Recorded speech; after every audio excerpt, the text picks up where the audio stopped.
서울의 교통 중심지라 불리는 서울역 앞. 바삐 움직이는 차량들과 고층 빌딩 숲으로 둘러싸인 이곳은 늘 활기가 넘쳐 보입니다.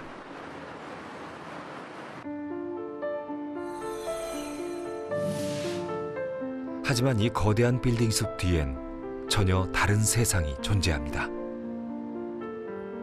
약 1200여 개의 쪽방들이 밀집해 있는 서울에서도 가장 큰 규모인 동자동 쪽방촌입니다.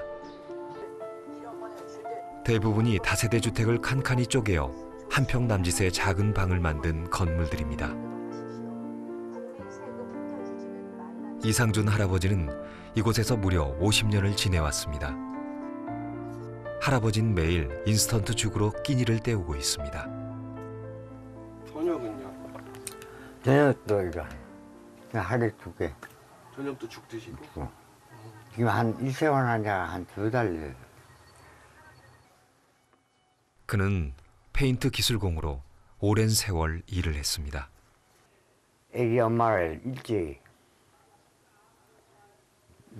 저세상 보내고 3명을 이 쪽방에 있고. 자식들을 위해서라도 쪽방에서 벗어나고 싶었지만 불가능했습니다. 일을 해놓고도 돈을 못 받은 자가 못 받은 게 엄청 많아요. 뛰고 업자가 도망가고 그러니까 뭐 악들만 남아가지고. 할아버진 괴로움을 달래기 위해 한때 술에 의존하며 살기도 했습니다. 결국 건강도 점점 나빠졌죠. 이제 뭐 있나. 형편이 어려운 자식들에게도 기댈 수 없는 처지다 보니 홀로 가난과 외로움을 견디며 하루하루를 버텨내고 있습니다. 그것도 정말 내버려. 이곳 쪽방 거주자들 대부분은 1인 가구의 기초생활 수급자들입니다. 월세가 좀 더 저렴한 정수 씨의 방은 발을 뻗기조차 힘들 정도로 좁습니다. 선생님 잘 때는 그럼 발 어떻게 하고 주무세요? 이렇게 예? 이리 앉아. 이리. 그래서 다리를 보통 피구적으로 자잖아요 사람들이. 한 달에 25만 원의 월세를 내고 있지만 그는 이곳에서 맘 편히 잠을 자거나 쉬어본 적이 없습니다.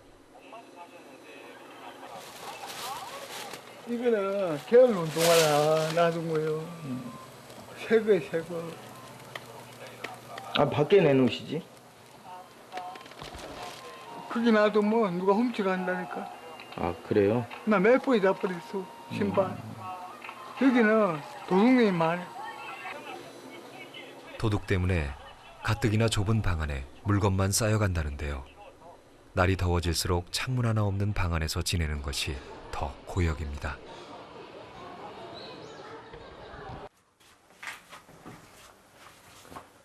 이게 공동 화장실. 네. 이 몇 명이 쓰는 거예요 선생님? 17명.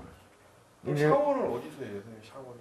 샤워는 요 문 닫고 요 포장 내리고. 문 하나 마련돼 있지 않은 세면장. 열악하기 짝이 없습니다. 좋은 문이 있는데 공용 화장실과 수도 시설은 이곳 생활에서 가장 힘든 것 중 하나입니다. 엄청 좀 불편하긴 하지.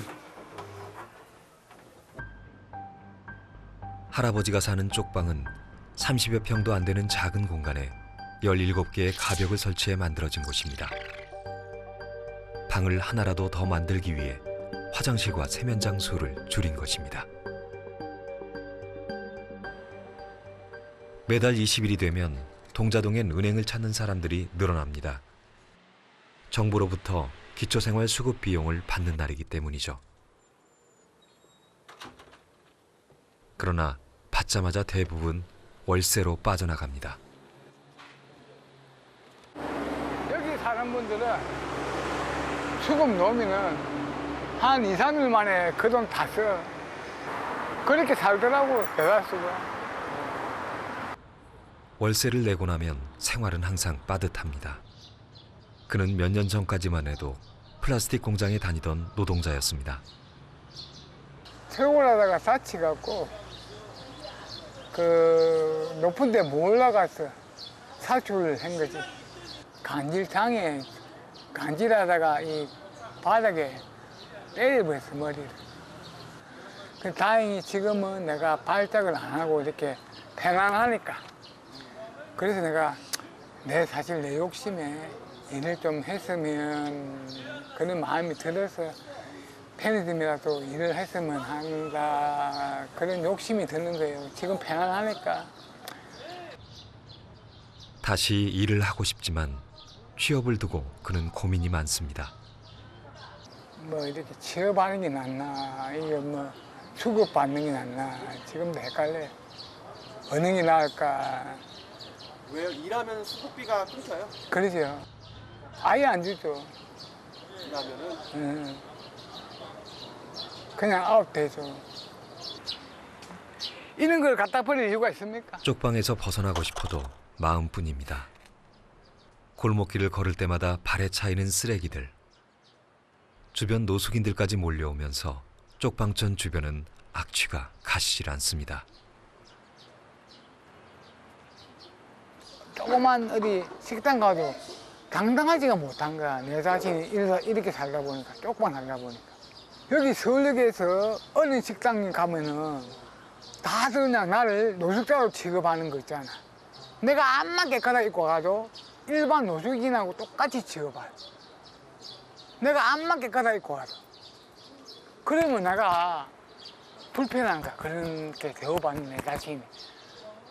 그래서 나갈 때 내 몸에다가 향수 뿌리고 스키 뿌린다니까. 쪽방인이라는 보이지 않는 차별에 그는 점점 더 위축되고 있습니다. 그렇다면 쪽방에 사는 이들은 얼마나 될까요? 공식 조사한 쪽방인 수는 6,192명이지만 자신이 쪽방에 산다고 응답한 이들은 74,000명이 넘었습니다. 판자촌을 비롯해 고시원과 숙박업소 등 쪽방은 여러 형태로 존재하고 있습니다.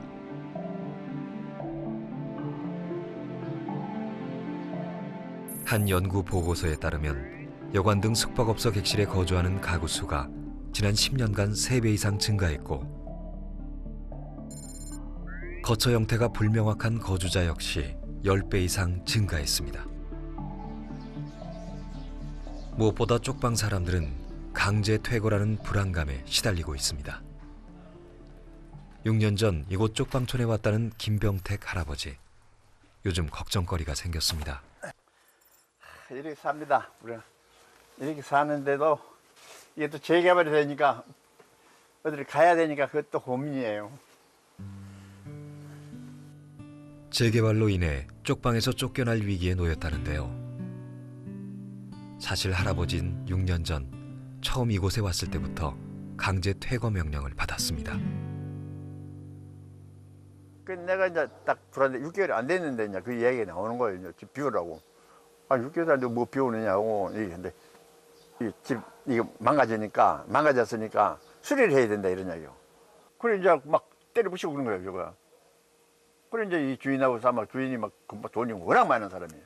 외국인 그거 하려고. 게스트하우스 예, 게스트하우스 하려고. 그런데 나가라고 있어요. 예, 왜냐면 집이 다 흘려졌다, 뭐 디그 판정받았다 이런 게 나온 거예요. 건물주는 게스트하우스를 짓겠다며 쪽방 거주자들에게 퇴거 명령을 내렸습니다. 당장 거리로 나가야 하는 쪽방인들은 시위를 하며 거세게 항의했고 당시 할아버진 비대위원장이었습니다. 이 탕수가도 나야 배가 되는 거. 테러를 한 거예요, 테러. 누가 테러를 한 거예요? 건물 주인이었죠. 죽은 때려친 거예요. 그러니까 내가 넘어졌을 거예요. 틱톡 맞았지 이제 머리에. 집주인이 직접 때렸어요? 아, 직접 주인이 아니라 공사하는 사람한테 이제 공사를 내보내려고 이제. 나가라고? 예, 나가라고. 위기에 처한 이들을 위해 서울시는 집주인으로부터 이 건물을 5년간 임대했습니다. 저렴 쪽방 사업이라는 이름으로 서울시는 낡은 시설 몇 곳을 보수해주고 시세보다 저렴한 월세를 책정해 5년간 주거를 보장해 주었습니다. 그러나 이 건물을 관리해주는 이는 없었습니다. 바퀴벌레. 저 벽에 한 마리 죽은 거 있어요. 저 바퀴벌레. 이만한 거예요. 바퀴벌레. 예, 그 여섯 뒤에도 해놓고 이제 망쳐놨지만 어디를 들어요? 그럼 바퀴벌레가 얼마 아무리 약을 쳐도 안 되는 거예요.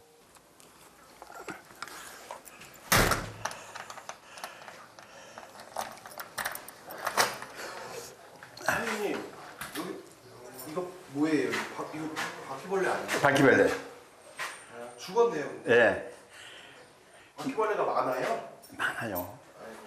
잘 때 불편하시겠어요, 바퀴벌레 있어서. 나진 않지만 불안하죠. 무엇보다 불편한 건 화장실이었습니다. 공동으로 사용하는 화장실은 몇 달째 고장이나 물도 내려가지 않는 상태입니다. 보여주고 싶지 않아요. 월세를 내고 있지만 서울시도 건물주도 관리에 대해선 책임을 지지 않고 있습니다. 화장실인데 뭐. 빗막 줄줄 새거든. 물 새고 그래요. 물 떨어지고. 물 떨어져요? 예, 그래 뭐. 아무리 낡고 지저분한 쪽방이라도 할아버진 이 공간이 소중합니다.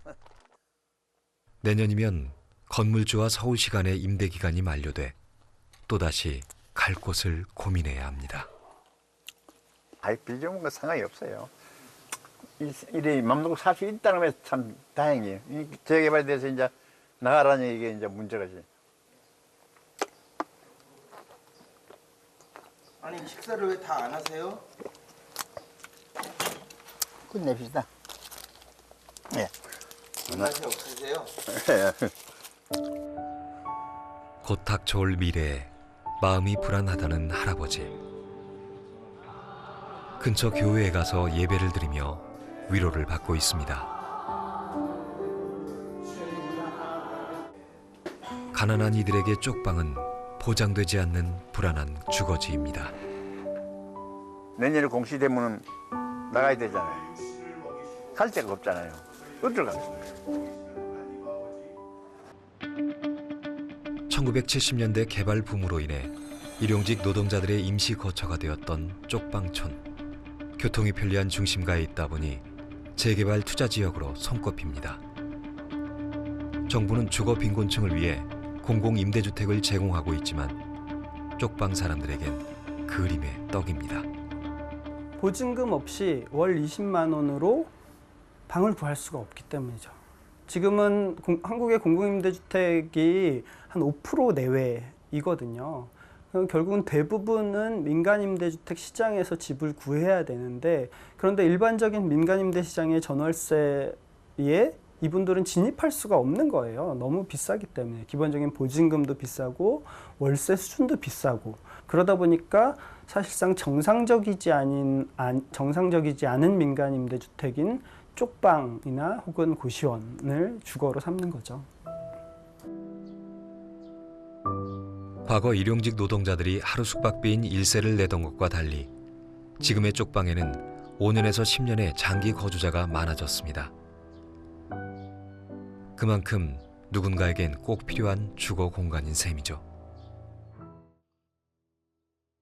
이곳은 대구의 한 쪽방촌입니다. 과거엔 하숙집들이 많았던 곳이죠. 최삼돌신 넓은 마당이 있는 이 집에서 8년째 살고 있습니다. IMF 시절 어렵게 배운 각설이 타령으로 지금까지 밥벌이를 하며 지냅니다.